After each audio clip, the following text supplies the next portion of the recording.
ओम नमः शुद्धेभ्यः। ओम नमः शुद्धेभ्यः। ओम नमः शुद्धेभ्यः। मंगलम भगवान वीरो मंगलम गौतमो वने मंगलम कुंदकुंदाद्यो जैन धर्मोस्तु मंगलम सर्वमंगल मांगल्यम सर्वकल्याणकारकम प्रधानम सर्वधर्माणां जैनम जयतु शासनम। अहिंसा परमो धर्म की महावीर भगवान की प्रातः स्मरणे परम पूजाचार्य गुरुवर श्री विद्यासागर जी मुनि महाराज की जय।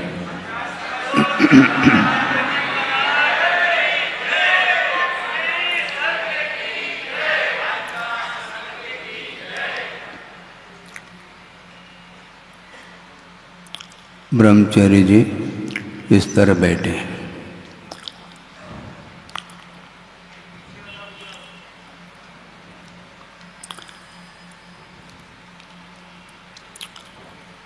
प्रतिदिन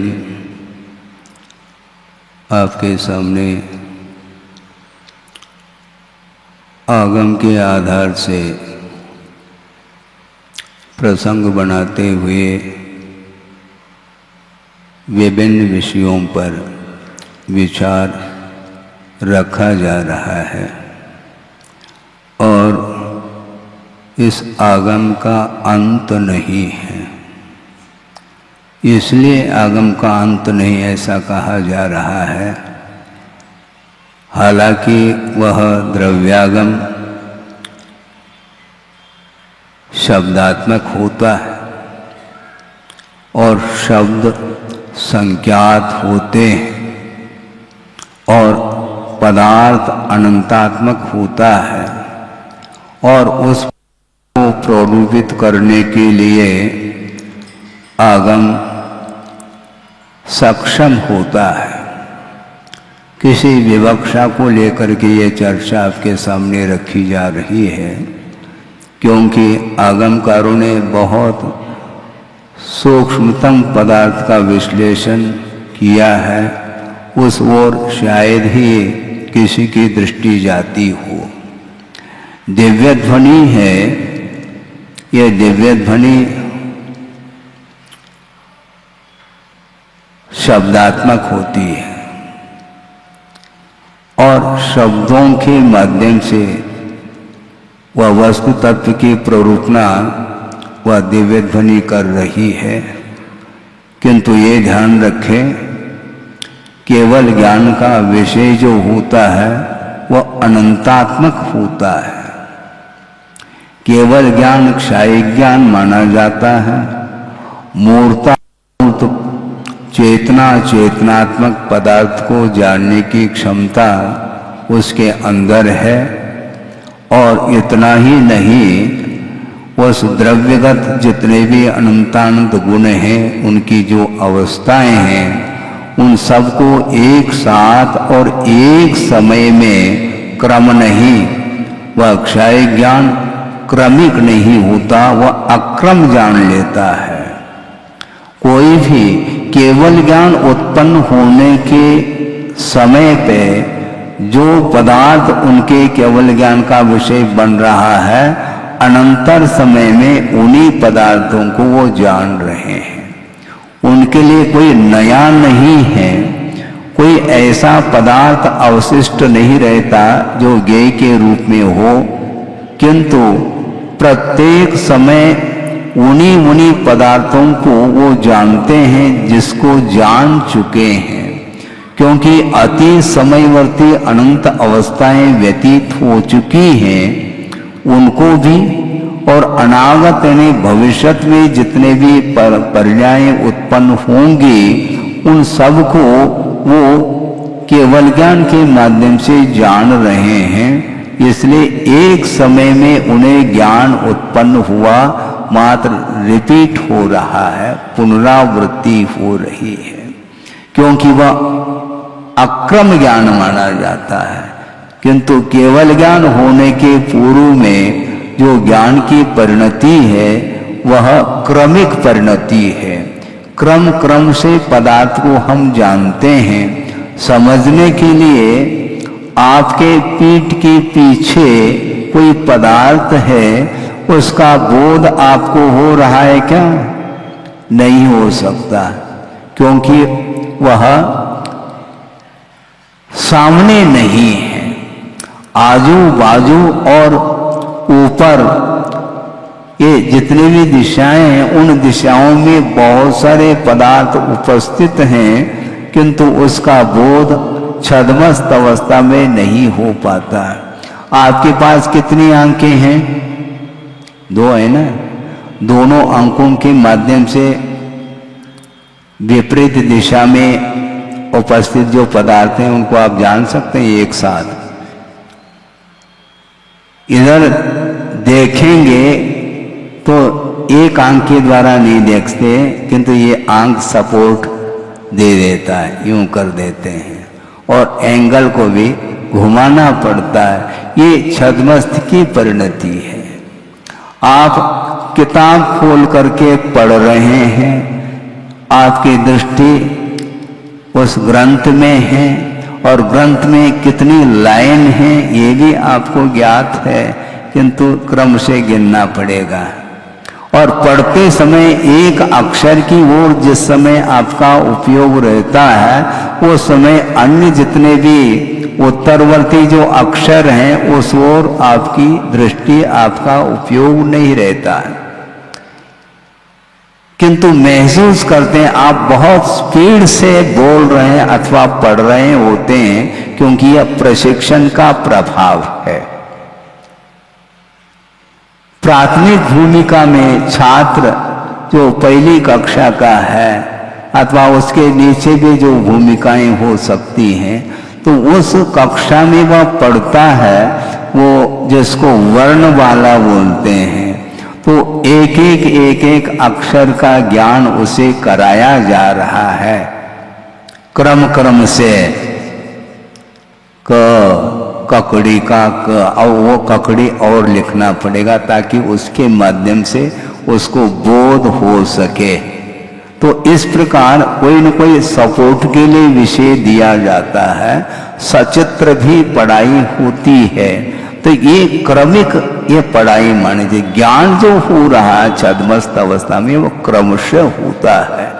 और दिव्य ध्वनि में जो भी विषय आया है वह अपने आप में अनंतात्मक नहीं आया, क्योंकि अनंत का ज्ञान शब्दातीत होता है, और शब्द के माध्यम से जो भी पदार्थ का ज्ञान हो रहा है वह सीमित पदार्थ का ही ज्ञान होता है। मैं आपकी दृष्टि उस ओर ले जाना चाह रहा हूं कि आगमकार क्या कहना चाहते हैं। कथ्य और अकथ्य ये 2 चीजें हैं। कथ्य का अर्थ होता है कथन के योग्य, कथयितुम योग्यः कथ्यः। जो कथन के योग्य नहीं है वह अकथ्य माना जाता है। अब समस्या ये है, दिव्य ध्वनि में जो भी विषय आया है वह सारा कथ्य नहीं। आपके लिए नया विषय हो सकता है। दिव्य ध्वनि में जो विषय आया है वह सारा का सारा कथ्य नहीं है, उसका अनंतवा भाग ही वह कथन में आता है। तो बाकी का विषय कथ्य नहीं है क्या महाराज? वह छद्मस्त के द्वारा कथ्य नहीं है। वैसे कथन ही करने योग्य है, किंतु वह गणधर परमेष्टि के द्वारा भी वह विषय कथन करने योग्य नहीं है। वो अकथ्य है ऐसा नहीं, गणधर परमेष्टि के द्वारा कथ्य नहीं, क्योंकि कथन करने में जो आ रहा है वह द्वादशांग के भीतर आता है। पन्नव निजा भावा अनंत भागम तो अनविलप्पानम पन्नव निजानम पुनः अनंत भागो सुध निबद्धो। सुत में जो निबद्ध होता है वह अनंतवा हिस्सा होता है। यानी दिव्य ध्वनि में जो भी विषय आया है वो सारा का सारा विषय श्रुत में निबद्ध नहीं हो सकता। इसका अर्थ यह है वह कथन करने योग्य होते हुए भी वह श्रुत में उसको बांधा नहीं जा सकता। इसको बोलते हैं श्रुत निबद्ध और श्रुत में अनिबद्ध है। और अकथ्य का अर्थ तो बहुत, जो कथन करने योग्य है उसका अनंत बहुभाग प्रमाण वह कथन करने योग्य नहीं है।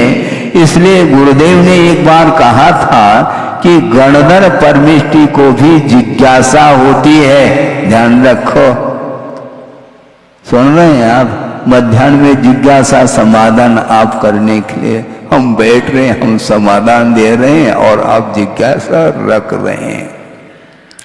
द्वादशांग की रचना करने वाले, आगम की रचना करने वाले वो रचनाकार गणधर परमेष्टि हुआ करते हैं, किंतु उनके लिए भी पदार्थ के विषय में जिज्ञासा उत्पन्न होती है और उसका समाधान संभव नहीं। अब क्या करेंगे? समाधान कौन कर सकेंगे? भगवान भी नहीं कर सकेंगे। ये ध्यान रखो। महाराज आप क्या कहने जा रहे हैं? बिल्कुल ठीक कह रहा हूं, क्योंकि भगवान केवल ज्ञान के माध्यम से अनंत पदार्थ को जान सकते हैं, किंतु प्ररूपना जो होगी वह शब्दों के आधार से होगी। इसलिए शब्द सीमित है, इसलिए अनंत का कथन करना संभव नहीं है। इसलिए आपके सामने उपदेश देने के लिए हम बैठे हैं और आप सुनने के लिए बैठे हैं। जो उपदेश देने में वह विषय आएगा वह बहुत अल्प मात्रा में आता है। कई लोग कहते हैं महाराज हम तो अल्पज्ञ हैं, तो हम क्या सर्वज्ञ है क्या? आप तो अल्पज्ञ है और हम भी अल्पज्ञ है। ये ध्यान रखो, सर्वज्ञ यहां पर कोई भी नहीं है। और जो सर्वज्ञ होते हैं वह पदार्थ को जानते हैं। पदार्थ का प्रतिपादन सर्वज्ञ भगवान नहीं कर सकते हैं, किंतु व्यवहार से कथन करने में आता है। अस्य मूल ग्रंथ करता श्री सर्वज्ञ देवाहा। ये जो कथन करने में आ रहा है ये व्यवहार से आ रहा है, क्योंकि दिव्य गणित में जो विषय आया है उसका आलम्बन लेकर के गणधर परमेष्टि ने उसकी प्ररूपना की है, उसका प्रतिपादन किया है, किंतु अर्थ का बोध जो हो रहा है वह केवली भगवान के द्वारा हो रहा है। ये कथन करने में आ रहा है। अब सोचो विचार को, द्वादशांग की रचना करने वाले गणधर परमेष्टि भी समस्त पदार्थ को जान नहीं सकते। यदि जानने लग जाए छद्मस्त अवस्था में तो सर्वज्ञ और अल्पज्ञ में अंतर क्या रहा? सर्वज्ञ और छद्मस्त में अंतर क्या रहा? कोई अंतर नहीं रह सकता। इसलिए हम और आप सर्वज्ञ नहीं किंतु छद्मस्त है। इसलिए जितना ज्ञान आपको उपलब्ध है उसी में संतोष धारण करके प्रयोजन भूत जो तत्व है उसका परिज्ञान करने के लिए अपने को पुरुषार्थ करना है। बहुत सारा विषय अप्रयोजन भूत है।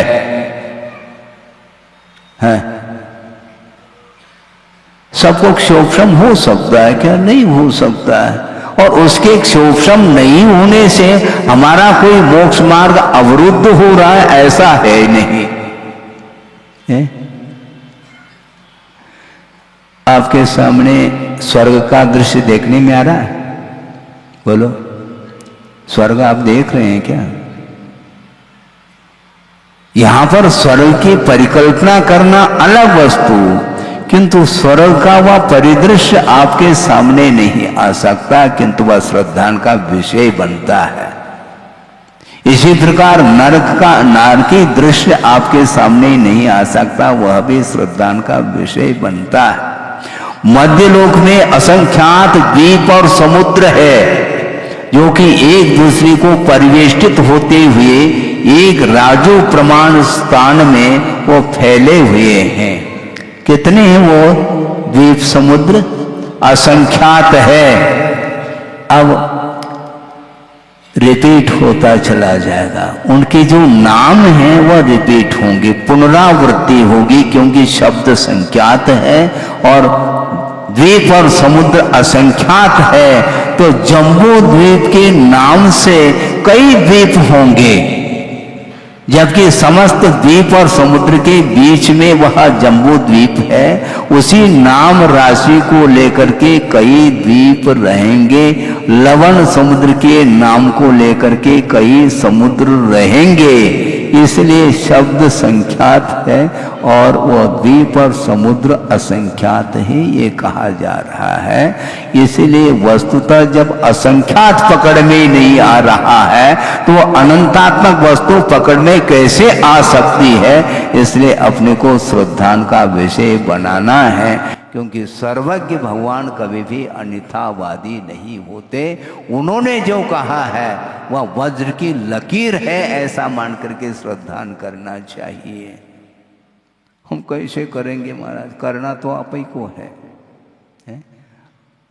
जिस समय जन्म हो जाता है बालक का, शिशु का, उसके बाद कुछ ही दिनों में थोड़े बहुत उसकी क्षमता आ जाती है, समझाने से वह समझ सकता है। ये तुम्हारे कौन है? हाँ, पापा है और ये माँ है, आदि आदि।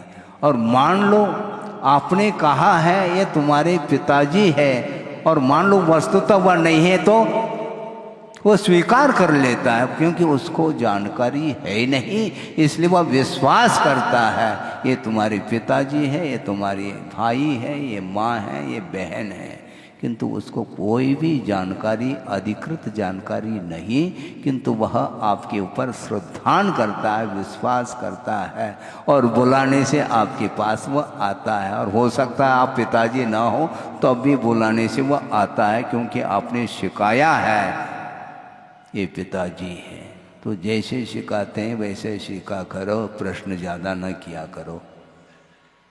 हाँ, प्रश्न करने से उसका उत्तर संभव नहीं, क्योंकि अनंतात्मक जो पदार्थ है उसका समाधान, उसका उत्तर हम दे कैसे सकते हैं? संभव नहीं है। इसलिए श्रद्धा का विषय बनाना चाहिए, और प्रयोजनभूत जो तत्व है उसका परिज्ञान आपको करना चाहिए। संसार के लिए कारण क्या है, मोक्ष के लिए कौन से साधन हैं, इसका बोध आपको होना चाहिए।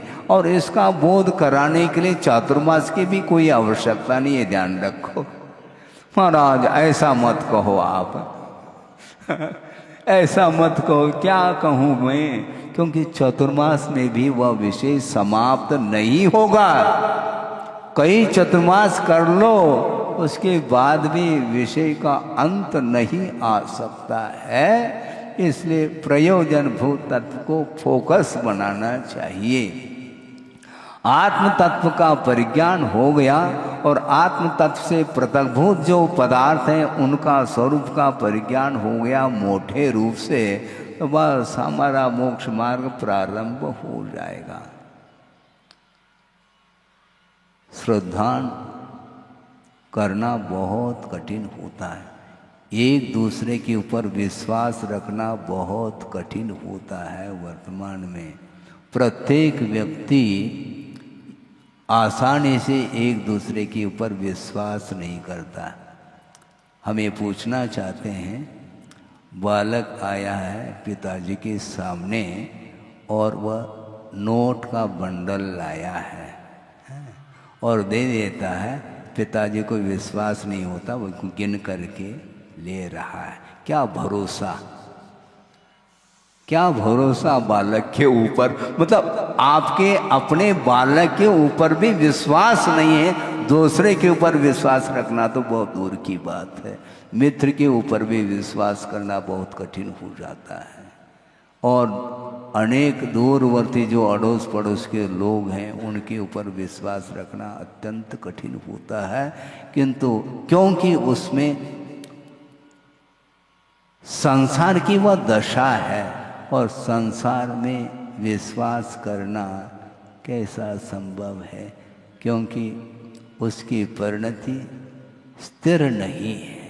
कभी कुछ बोलता है, कभी कुछ बोलता है, भीतर कुछ परिणाम रखता है, बाहर कुछ बोलता है, उसकी सारी क्रियाएं सहज नहीं होती, असहज रहता है। इसलिए विश्वास नहीं होता, कोई भरोसा नहीं होता है। और भरोसा यदि होता है तो वह नवजात शिशु के ऊपर भरोसा होता है, क्योंकि उसके अंदर कोई भी फितूरी नहीं आई है, संसार का प्रभाव उसके ऊपर नहीं पड़ रहा है। इसलिए यथा जात तथा जैसा उत्पन्न हुआ है, जैसी उसकी बाहर की परिणति उसी प्रकार उसकी भीतर की परिणति है। उसके अंदर कोई भी संकोच नहीं है, वो जानता ही नहीं है संकोच क्या होता है। हमने पहले भी एक बात शायद कही होगी, सभा भी नहीं कही हो तो कह देता हूँ। एक ब्रह्मचारी थे और किसी महाराज ने आचार्य महाराज के सामने कहा कि महाराज ये ब्रह्मचारी बहुत मंद कषाई है। वह ब्रह्मचारी पूछने लगा, महाराज मंद कषाय का अर्थ क्या होता है? मतलब इस मंद कषाय का क्या अर्थ होता है यह भी ज्ञान नहीं, इतना मंद ज्ञान है उसके अंदर। सोचो विचार करो, इसको बोलते हैं यथाजात। भीतर कोई भी बाहर का प्रभाव नहीं है। प्रत्येक पदार्थों के बीच में रहना अलग वस्तु, किंतु उससे प्रभावित नहीं होना, यह मोक्ष मार्ग की ओर बढ़ने के लक्षण माने जाते हैं। प्रभावित नहीं होना चाहिए। जो प्रभावित नहीं होता है वही प्रभावना कर रहा है, ऐसा मैं मानना चाहता हूँ। और गुरुदेव का भी यही कहना रहता है कि बहुत अल्प समय है और अनंतकालीन जो संस्कार है उनको डिलीट करने के लिए, उनको समाप्त करने के लिए प्रत्येक समय आत्मा की ओर ही दृष्टि रखी जाती है, तब कहीं जाकर के पदार्थ का प्रभाव समाप्त हो जाता है। देखते हुए भी पदार्थ से प्रभावित नहीं होना बहुत बड़ी साधना है। वो आंख मेच करके बैठा नहीं साधक, बहुत प्रौढ़ साधक है। वो देख भी रहा है तो उसकी दृष्टि स्वरूप की ओर है, ऊपरी पर्याय की ओर है ही नहीं। इसलिए उसका मन विकृत नहीं हो सकता, किंतु आप प्रयोग करेंगे तो निश्चित रूप से आपका मन विकृत होगा। इसलिए प्रारंभिक भूमिका में आचार्य कहते हैं जिस किसी भी पदार्थ का आलम्बन लेकर के ध्यान नहीं करना चाहिए। पंच परमेष्टि का आलम्बन लेकर के ध्यान संभव है, नहीं है तो आपका मन गाफिल हो सकता है। क्षमता है नहीं। पश्यन्नपि न पश्यति। जो व्यक्ति मुड़ मुड़ करके देख रहा है वह पश्यन्नपि न पश्यति कर सकता है क्या? वो संभव नहीं है वो, क्योंकि उसके अंदर इच्छा है देखने की और राग के साथ देख रहा है, इसलिए वह अपने आत्मा के भीतर नहीं आ सकता। और आत्मा के भीतर आने में व्यवधान कौन उपस्थित कर रहा है? तो मात्र पौद्गलिक तत्व व्यवधान उपस्थित करता है। 5 इंद्रियों के जितने भी विषय हैं वे ही आपको आत्म तत्व तक पहुंचाने में बाधक सिद्ध हो रहे हैं। वो पहुंचा नहीं सकते आपको, आप भूल जाएंगे। हैं? होता है क्या नहीं? हम बता रहे हैं उदाहरण के रूप में, प्राय होता है। आप लोग बाजार जाते हैं, मान लो सब्जी मंडी गए हैं, और जिस चीज़ को खरीदने के लिए आप गए हैं और वहाँ पर कोई दूसरी चीज़ देखने में आती है तो उसी को खरीद लेता है वो, और मेन जो खरीदने के लिए गया वो भूल जाता है। ये आकर्षण माना जाता है। यही होता है। जिसको हम ग्रहण करना चाहते हैं वह साइड में रह जाता है, और आकर्षण होने के कारण वह खरीद करके आ जाता है। तो घर वाले पूछते ये क्या कर दिया तुमने? हाँ, कुछ नहीं किया, आकर्षण का यह स्वरूप है। यूं होता है, वह प्रयोजन को भूल जाता है, वह अनावश्यक चीज़ों की ओर उसकी दृष्टि जाती है और ऐसा सोचता है कि क्या भरोसा, कोई उठा ले इस चीज़ को खरीद ले तो मैं वंचित रह जाऊंगा, इसलिए वह खरीद करके ले आता है। उसी प्रकार आचार्य कह रहे हैं जो प्रयोजन भूत तत्व है उस ओर दृष्टि रखना चाहिए। नहीं है तो इतने अनंतानंत पदार्थ पौद्गलिक हैं, उससे आकर्षित होता चला जाता। और सबसे ज़्यादा आकर्षक कौन सी वस्तु है, हम पूछना चाहते हैं।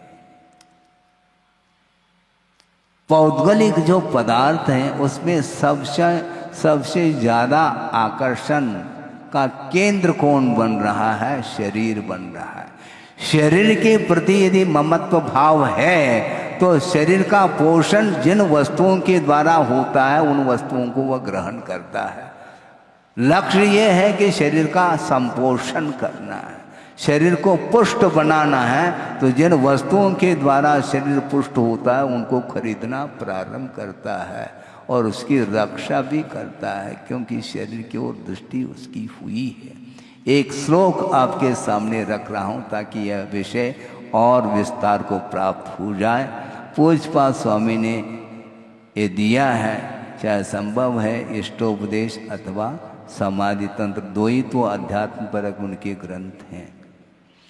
उसमें उन्होंने एक श्लोक में बहुत भाव ऐसे दिए हैं, वो आपके सामने रख रहा हूँ कि साधक की कैसी दृष्टि होती है और संसारी प्राणी की दृष्टि किसकी मात्मक होती है। सारा चित्रण उस श्लोक में किया है। शुभम शुभम शरीरम दिव्यांश्च विषयान अभिवांछति। शुभम शरीरम दिव्यांश्च विषयान अभिवांछति। उत्पन्न आत्ममतिर्देहे तत्वज्ञानी ततश्च्युतिम, ऐसा कह रहे हैं। सुंदर शरीर को प्राप्त करने का भाव हो रहा है और अच्छे अच्छे पंचेंद्रिय के विषयों को प्राप्त करने का भाव उसके अंदर है। वह कौन व्यक्ति है? उत्पन्न आत्ममतिर्देहे, जिसकी मति उत्पन्न हुई है किसमें? शरीर में आत्मबुद्धि। शरीर में जिसकी आत्मा की बुद्धि उत्पन्न हुई है वही सुंदर सुंदर नवनवीन शरीर को प्राप्त करना चाहता है और उसके पोषण के लिए अच्छे अच्छे विषयों को प्राप्त करने की इच्छा उसके अंदर होती है। शुभम शरीरम दिव्यांश विषयान अभिवांछति। कौन? उत्पन्न आत्ममति ही, आत्मा की बुद्धि उत्पन्न हुई है। कहाँ पर? देहे, शरीर में जिसकी आत्मबुद्धि प्राप्त हुई है, उत्पन्न हुई है, वही व्यक्ति सुंदर सुंदर शरीर को चाहता है और उसके पोषण करने के लिए अच्छे अच्छे विषयों को भी बहुत चाहता है। किंतु तत्वज्ञानी ततश्च्युतिम अभिवांछति।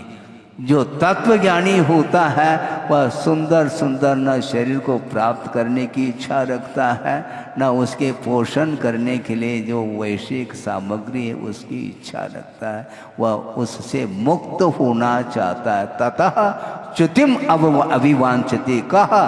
तत्वज्ञानी, जिसको तत्व का बोध हो चुका है, स्वरूप का परिज्ञान हुआ है, वह कभी भी इन पदार्थों को ग्रहण करना स्वप्न में भी नहीं चाहता। इस प्रकार पूज्यपाद स्वामी कह रहे हैं। आपको उन श्लोकों को पढ़ने के लिए भी आपका भाग्य नहीं है। समस्या ये जा रही है। लाइब्रेरी में आगम आपने सजा करके रखा है, किंतु उसको उठा करके पढ़ो भी तो कम से कम। महाराज हम क्या कर सकते हैं, वो सारे सारे ग्रंथ केवल आप ही के लिए हैं। ऐसा नहीं, आप भी कुछ कर सकते हैं। विषयों को पूर्ण तो छोड़ नहीं सकते हैं, किंतु परसेंटेज में कम किया जा सकता है। उसके प्रति जो आकर्षण बढ़ रहा है उसको कम किया जा सकता है। जो आसक्ति बढ़ रही है उसको कम किया जा सकता है। कम तो करो। जो अनंत आशा है उसको ब्रेक लगाया जा सकता है और एक तक सीमित रह सकते हैं। इसको बोलते हैं संयम। यह भी एक संयम ही है। एक जिज्ञासु ने जिज्ञासा रखी थी, वासुदा की बात है, तत्व चर्चा चलती थी, क्लास लेते थे एक प्रकार से। उस समय उन्होंने जिज्ञासा रखी, महाराज सुनते हैं आगम में ये बात सुनने को मिलती है, पढ़ने को मिलती है कि सर्वार सिद्धि में जो अहमेंद्र होते हैं, जिनकी आयु 33 सागर की है और वे निरंतर तत्व चर्चा ही करते रहते हैं, अनुप्रेक्षाओं का चिंतन करते रहते हैं, वो द्वादशांग के पाठी होते हैं और ज्ञान इतना विस्तार को लेकर के हैं, तो क्या उनके पास तप हो सकता है? उनका भाव था, क्योंकि ज्ञान विनय, दर्शन विनय, चारित्र विनय आदि आदि विनय का प्रकरण आता है। तो वह स्वयं सम्यक दृष्टि है, क्षायिक सम्यक दृष्टि भी हो सकते हैं और द्वादशांग के पाठी हैं। तो ऐसी स्थिति में ज्ञान के प्रति विनय का भाव उनके अंदर आता है क्या? यदि आता है तो महाराज वो भी तप कहलाया फिर, क्योंकि अंतरंग तप में इसको लिया गया है। प्रायश्चित, विनय, वैयावृत्य, स्वाध्याय, विसर्ग, ध्यानानि उत्तरम। उत्तरम अर्थात आभ्यंतर तप 6 प्रकार का होता है, जिसमें प्रायश्चित भी एक तप माना गया है और विनय भी माना गया है। तो विनय वो करते हैं क्या महाराज? तो विनय करेंगे तो वहाँ पर भी तप हो जाएगा। आप समझना क्या चाहते हैं, मुझे बोलो आप, क्योंकि वो असही में है महाराज, वो तप कैसे करेंगे ये ध्यान रखो। तप बोलते किसको? जिसके माध्यम से कर्मों की निर्जरा हो, जिसके माध्यम से यथायोग्य संवर हो, उसको हम तप के कोटि में गिनते हैं। क्योंकि श्रद्धानात्मक भी तप होता है, ये ध्यान रखो। आप तप नहीं कर सकते, कोई बाधा नहीं, किंतु तप के प्रति जो श्रद्धान है, तप के प्रति जो विनय है, वह तप तक ले जाता है? तप की ओर गति उसकी होती है।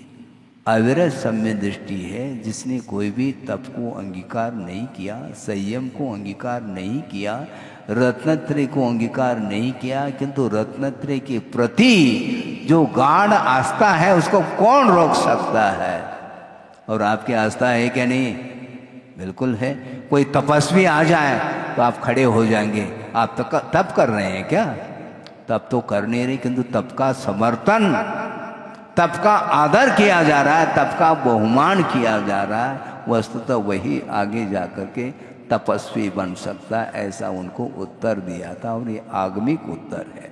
हालांकि वहाँ पर कोई भी संकल्प पूर्वक संयम इत्यादि ग्रहण किया नहीं जा सकता, ये अलग वस्तु, किंतु इसके उपरांत भी जो वो फल मिला है उन्हें, वह रत्नत्रय का ही परिणाम है। हर व्यक्ति वहाँ पर, प्रत्येक व्यक्ति की एंट्री सर्वार्थ सिद्धि में नहीं है, ध्यान रखो। और वर्तमान में अच्छे तप करने वाले जो साधक हैं श्रवण, उनको भी सर्वार्थ सिद्धि वर्तमान में नहीं मिलेगी। हाँ, आज कहाँ तक जा सकते हैं महाराज? सोनन के हिसाब से 16वें स्वर्ग तक जा सकते हैं। कौन कौन जा सकते हैं महाराज? श्रवण भी जा सकते हैं और अनुवृत्ति भी जा सकते हैं। अच्छा, अब बिजनेस पॉइंट से सोचता है वो, महाराज जब दूसरी प्रतिमा भी पालन करके वह 16 स्वर्ग में जा रहा है और एक श्रवण भी 16वें स्वर्ग में जा रहा है, तो हम मुनि क्यों बने? व्यापारी है वो, क्योंकि परिणाम तो एक सा निकल रहा है। आप भी वहीं पहुंचेंगे, हम भी वहीं पहुंचेंगे। हम आराम के साथ घर में बैठे बैठे 2 प्रतिमा का पालन कर लेंगे और आपके पास हम आ जाएंगे दौड़ते दौड़ते। ये ध्यान रखो, हमें मात्र स्वर्ग को प्राप्त नहीं करना है, कर्म को काटना, ये ध्यान रखो। यदि कर्म को काटना चाहो तो आपको भी मुनि व्रत को अंगीकार करना पड़ेगा। आपकी शक्ति नहीं, कोई बाधा नहीं, किंतु बिजनेस पॉइंट से भूल करके भी नहीं सोचना चाहिए। उनके लिए उत्तर दिया था हमने, वो भी रह गए। महाराज आप भी कैसे कैसे उत्तर देते, निरुत्तर करते हैं भैया। प्रश्न आपने किया, उत्तर भी तुम ही देना चाहो क्या? मुझे उत्तर देना है तो तुम्हें तो निरुत्तर होना पड़ेगा। प्रश्न भी तुम ही करो और उत्तर भी तुम ही लिखो। क्या है ये मामला, क्या है? आप उत्तर लिखोगे, प्रश्न यहां से आएगा, और वहां से प्रश्न है तो समाधान इधर से मिलेगा। है एक बार आए कि महाराज आप मौन हैं क्या? हमने कोई उत्तर नहीं दिया, मुस्कान तो ले लिया। उनने सोच लिया कि महाराज आपका मौन नहीं है, बोल क्यों नहीं रही हम? हमने कहा मेरी कोई जिज्ञासा नहीं। हाँ, मेरी कोई जिज्ञासा नहीं है आपसे जो आपसे मैं बोलूं। आपकी जिज्ञासा हो तो मैं बोल सकता हूं समाधान देने की दृष्टि से। समाधान देने की दृष्टि से बोलना अलग वस्तु और निष्प्रयोजन बोलना अलग वस्तु। हम बोलेंगे नहीं आपसे, लेकिन आपसे हम नाराज भी नहीं, क्योंकि हम महाराज हैं।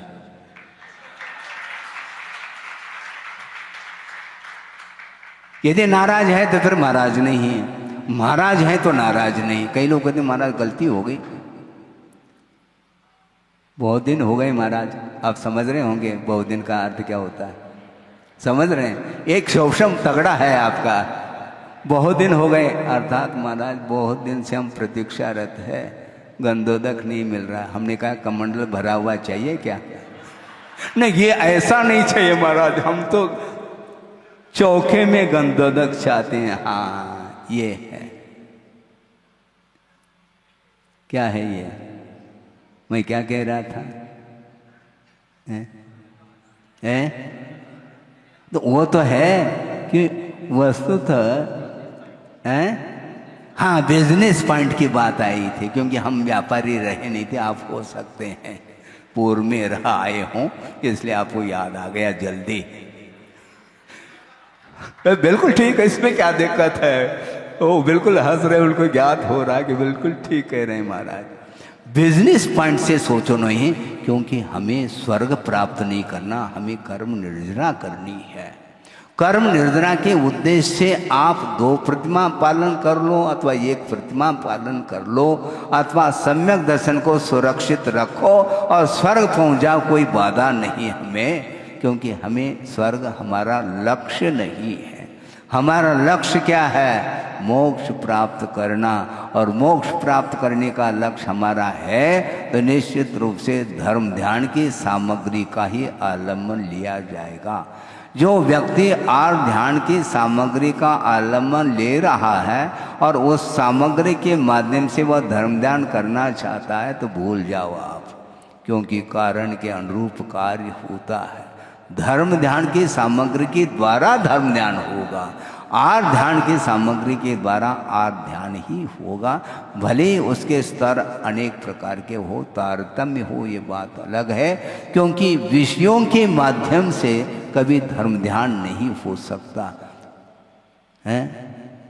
दिव्यान विषयान अभिवांछति, शुभम शरीरम अपि अभिवांछति। कहा कौन चाहता है उत्पन्न आत्मतिर्देहे, जिसकी आत्मा की बुद्धि हुई है शरीर में, वही व्यक्ति बार बार सुंदर सुंदर शरीर को प्राप्त करने का भाव रखता है, और निदान के माध्यम से वह अगली पर्याय मुझे मिले तो सुंदर सुंदरतम शरीर मुझे मिले, इस प्रकार भाव रखता है।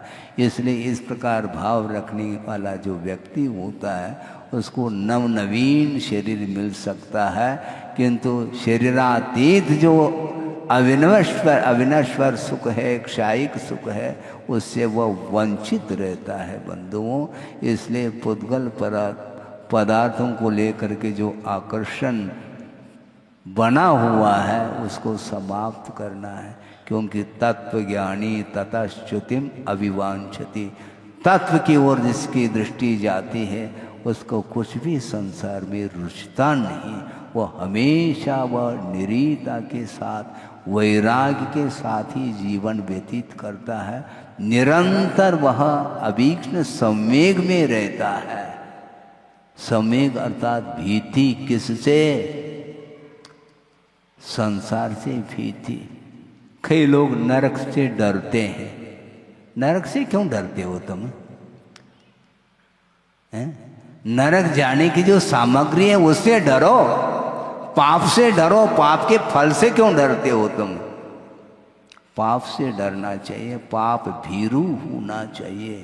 हाँ, और विषयों के माध्यम से पाप का अर्जन होता है, उसके माध्यम से परिभ्रमण करना पड़ता है। आपका समय धीरे धीरे हो रहा है। और भी जो विशेष विषय हैं, बहुत सारा विषय, क्योंकि शुरुआत में हमने बात रखी थी कि आगम का कोई अंत नहीं है, शब्द सीमित होते हैं, पुनरावृत्ति होगी, हैं? एक ही नाम राशि वाले रहते हैं तो उसमें विशेषण प्रारंभ होते हैं।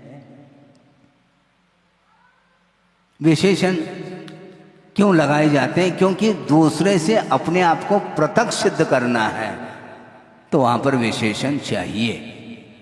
और आचार्य कहते हैं कि विशेषण से जो मुक्त होता है वही मुक्त होता है, क्योंकि महासत्ता की ओर दृष्टि जिसकी जाती है वह विशेषण से ऊपर उठना चाहता है। विशेषण की कोई आवश्यकता नहीं मुझे, है? मनुष्य हैं, सब मनुष्य हैं। अब भेद कर लिया, ये महिला वर्ग है, पुरुष वर्ग है, विशेषण जुड़ने लगा। और मनुष्य आयु का उदय, मनुष्य बुद्धि का उदय सबको प्राप्त है। इसमें सामान्य बोध हो रहा है, और जो विभाजन है वह विशेषण के साथ चलता है। अब मनुष्य में भी यह पुरुष वर्ग है, उसमें भी वीआईपी अलग है। ये रईस है, और ये गरीब है। ये गरीब और अमीर, इसका विभाजन जो हुआ है वह वित्त को लेकर के हुआ है। अनेक प्रकार विशेषण अनेक अनेक मिलते रहते हैं। ये विद्वान है, इसका अर्थ दूसरा विद्वान नहीं है, तो उसके पास ज्ञान नहीं है क्या? है? ज्ञान का अभाव है क्या? नहीं, ज्ञान का अभाव तो नहीं है, अनुपात से ज्ञान कम है, इसलिए उसको अज्ञानी कहा जा रहा है। अल्प ज्ञान है, किंतु ज्ञान का अभाव थोड़ी हो सकता है। और जो अपने आप को ज्ञानी मान रहा है उसके पास भी पूर्ण ज्ञान नहीं है, अधूरा ही ज्ञान है उसका भी, किंतु तुलनात्मक दृष्टि से मेरे पास ज़्यादा ज्ञान है, इसके पास कम है। मैं अरबपति हूँ, ये करोड़पति है। मतलब करोड़पति के कारण अरबपति को सुख मिल रहा है, और अरबपति भी दुखी हो सकता है क्या महाराज? हाँ, हो सकता है, करोड़पति की अपेक्षा दुखी होगा। तुलना करते चले जाओ, उसका कोई अंत नहीं है। इसलिए बाहरी पदार्थों को लेकर के हम विचार करते हैं तो कभी भी हमें सुख और शांति मिल नहीं सकती। इसलिए जो तत्व ज्ञानी होता है वह कभी भी बाहरी पदार्थों की अभिलाषा वह नहीं रख सकता, उसकी इच्छा स्वप्न में भी नहीं होगी, बल्कि देने के उपरांत भी मुझे नहीं चाहिए, ऐसा वह कहता है। वह विशेषण से प्रभावित नहीं होता, ये ध्यान रखो, क्योंकि उसके अंदर रत्नत्रय है। रत्नत्रय से बढ़कर के और कौन सा विशेषण जोड़ना चाहो, मुझे बताओ। हैं? जो विशेषण के काबिल हैं उनके लिए विशेषण चाहे जितने जोड़ो आप, हमें कोई आपत्ति नहीं, समर्थन करते हैं। गुरुदेव के लिए आप अनंत विशेषण जोड़ दो फिर भी कम पड़ेंगे, लेकिन ये ध्यान रखो मेरे लिए एक विशेषण भी मेरे लिए नुकसानदायक है। हाँ, आचार्य ने कहा ये इस ओर नहीं जाना, हाँ उस ओर नहीं जाना। आपने पढ़ा है तत्वासूत्र? तत्वासूत्र में प्रथम अध्याय में स्पष्ट कर दिया है रत्नत्रय मोक्ष का मार्ग है, रिद्धि मोक्ष का मार्ग नहीं। रत्नत्रय का वह परिणाम है। निर्दोष रत्नत्रय का पालन करने से रिद्धि आदि उत्पन्न होते हैं, उसके कोई आवश्यकता मोक्ष मार्ग में नहीं। हमें मोक्ष पथ पर चलना है और मोक्ष पथ पर चलते बहुत कुछ सामग्री मिल सकती है, वह हमारा लक्ष्य नहीं है। हमारा लक्ष्य ना स्वर्ग है ना कुछ वैभव को प्राप्त करना है। हमें कर्म निर्जरा करने के लिए अवसर मिला है और देव गुरु शास्त्र का समागम अपने को उपलब्ध होता है। उसका सदुपयोग करते हुए अपने परिणामों को उज्ज्वल बनाने का पुरुषार्थ करते हैं तो निश्चित रूप से हमारा हित हो सकता है, आत्महित हो। इस पवित्र भावना के साथ अहिंसा परमो धर्म की जय। बोधि समाधि परिणाम शुद्धि स्वात्मोपलब्धि शिव शोक सिद्धि चिंतामणिम चिंतित वस्तुदाने त्वां वंद मानस्य ममास्तुते। परम पूजाचार्य गुरुवर श्री विद्यासागर जी मुनि महाराज की जय।